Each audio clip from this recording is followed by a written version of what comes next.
in the early days when you didn't have adult responsibilities of leading teams and all that kind of stuff, and you can focus on just being a programmer, what did a productive day in the life of John Carmack look like?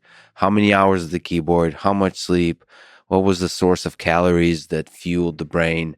What was it like? What times you wake up? So Uh, I was able to be remarkably consistent about what was good working conditions for me for a very long time. Um, I was never one of the programmers that would do all-nighters going through work for 20 hours straight. It's like my brain generally starts turning to mush after 12 hours or so. Um, but the hard work is really important. And I would work for decades. I would work 60 hours a week. I would work a 10-hour day, 6 days a week, and try to be productive at that.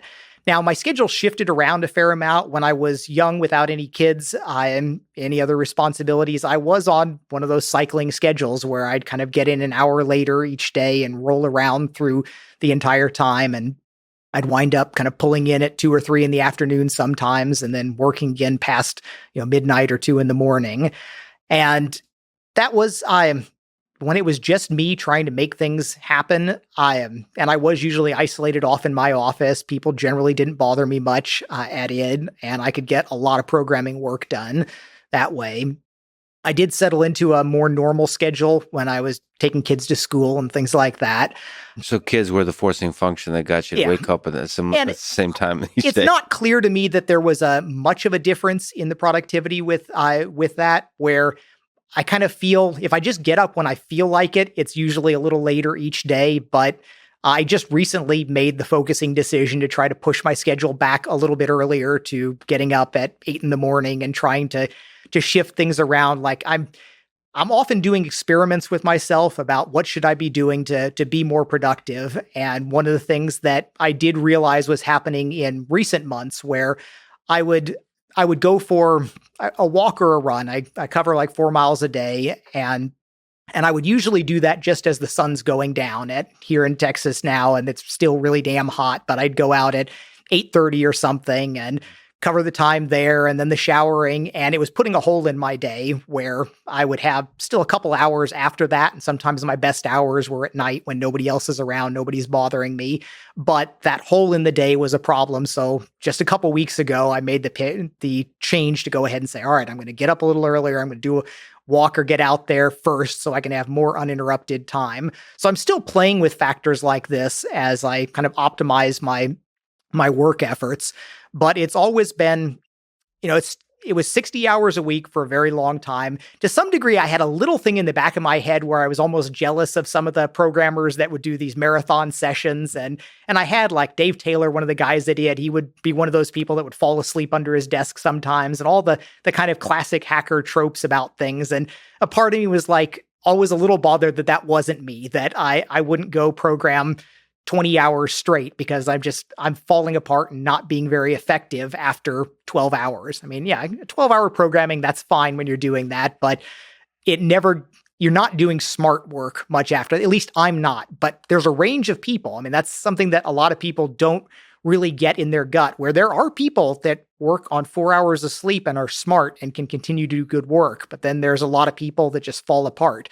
So I do tell people that I always try to get 8 hours of sleep. It's not this, push yourself harder, get up earlier. I just do worse work where, you can work 100 hours a week and still get 8 hours of sleep if you just kind of prioritize things correctly. But I do believe in working hard, working a lot. There was a comment that Game Dev made that I know there's a backlash against really hard work in a lot of cases, and I get into online arguments about this all the time. But he was basically saying, yeah, 40 hours a week, that's kind of a part-time job. And if you are really in it, you're doing what you think is important, what you're passionate about, working more gets more done. And it's just really not possible to argue with that if you've been around the people that work with that level of intensity and just say, it's like, no, they should just stop. And I kind of came back around to that a couple years ago where I was using the fictional example of, all right, some people they'll say with a straight face, they think, no, you are less productive if you work more than 40 hours a week.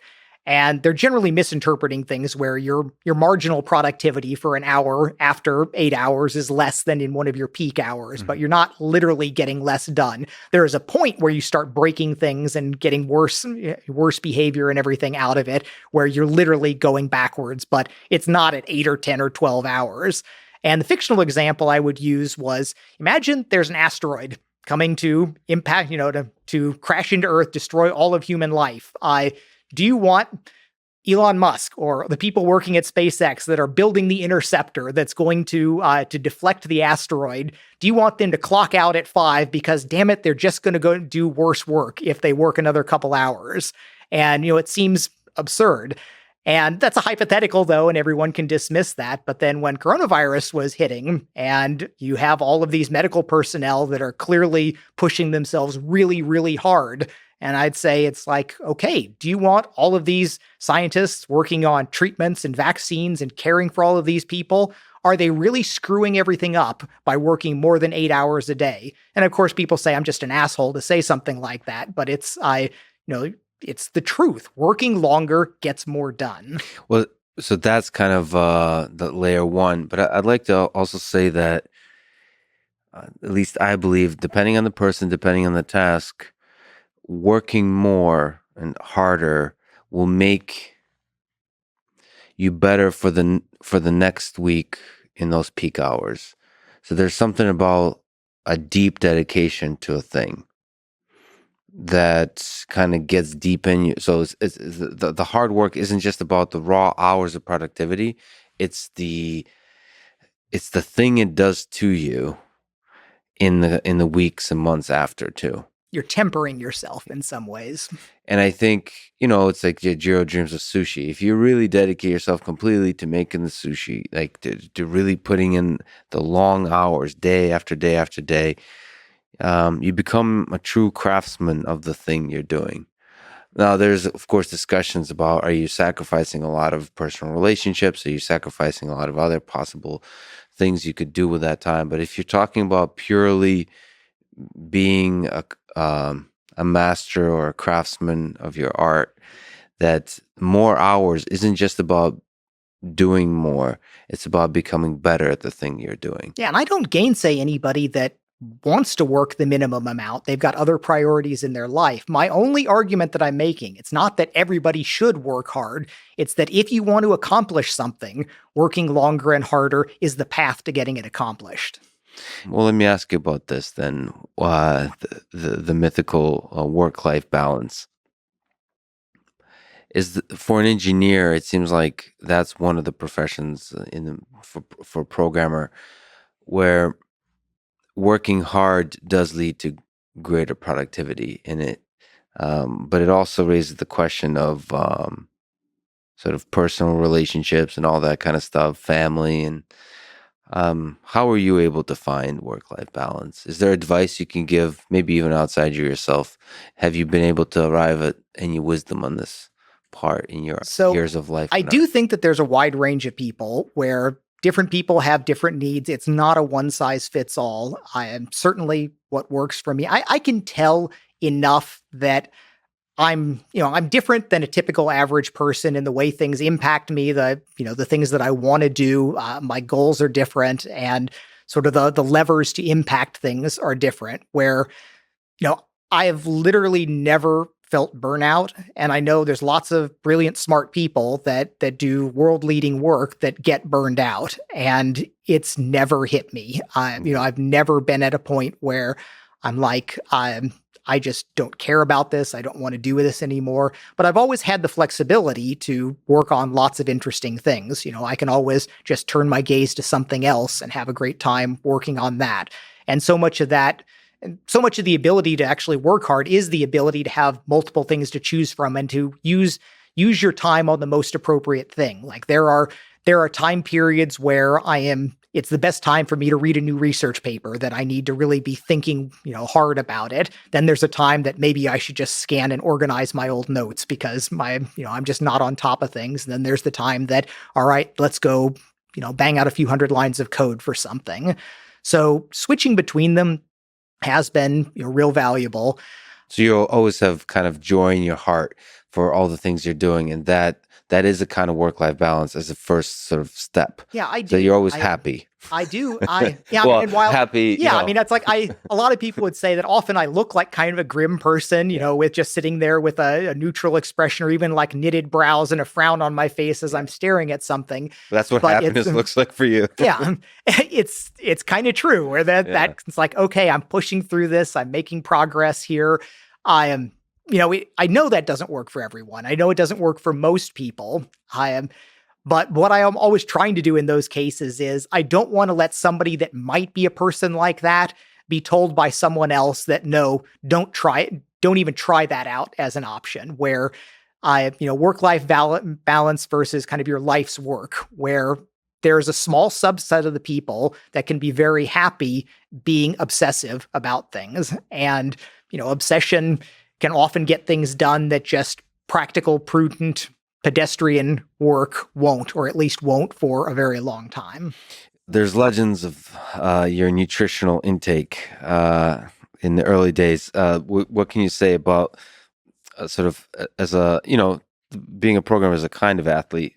So what was the nutrition that fueled? So I have never been that great on really paying attention to it, where I'm good enough that I don't eat a lot. I've never been like a big heavy guy, but it was interesting where one of the things that I can remember being an unhappy teenager, not having enough money, and like one of the things that bothered me about not having enough money is I couldn't buy pizza whenever I wanted to. Yeah. So I got rich and then I bought a whole lot of pizza. So that was the defining, like that's what being rich felt like. Is a lot of the little pizza. things, like I could buy all the pizza and comic books and video games that I wanted to. And it really didn't take that much, but the pizza was one of those things. And it's absolutely true that for a long time at id Software, I had a pizza delivered every single day. The delivery guy knew me by name. And I didn't find out until years later that apparently I was such a good customer that they just never raised the price on me. And I was using this 6-year-old price for the pizzas that they were still kind of sending my way every day. So you were doing eating once a day? Or were you? It would be spread out. You have a few pieces of pizza, you have some more later on, and I'd maybe have something at home. It was one of the nice things at Facebook Meta is they feed you quite well. You get a different, I guess now it's DoorDash sorts of things delivered, but they take care of making sure that everybody does get well fed. And I probably had better food those 6 years that I was working in the Meta office there than I used to before. But it's worked out okay for me. My health has always been good. I get a pretty good amount of exercise and I don't eat to excess, and I avoid a lot of other kind of not so good for you things. So I'm still doing quite well at my age. Did you have a kind of, I don't know, spiritual experience with food or coffee or any of that kind of stuff? I mean, the programming experience, with music and or like I listen to brown noise on a program, or like creating an environment and the things you take into your body, just everything you construct can become a kind of ritual that empowers the whole process of the program. Did you have that relationship with pizza, or it would really be with Diet Coke? I mean, there still is that sense of, drop the can down, crack open the can of Diet Coke. Yeah. All right, now I mean business. We're getting to work here.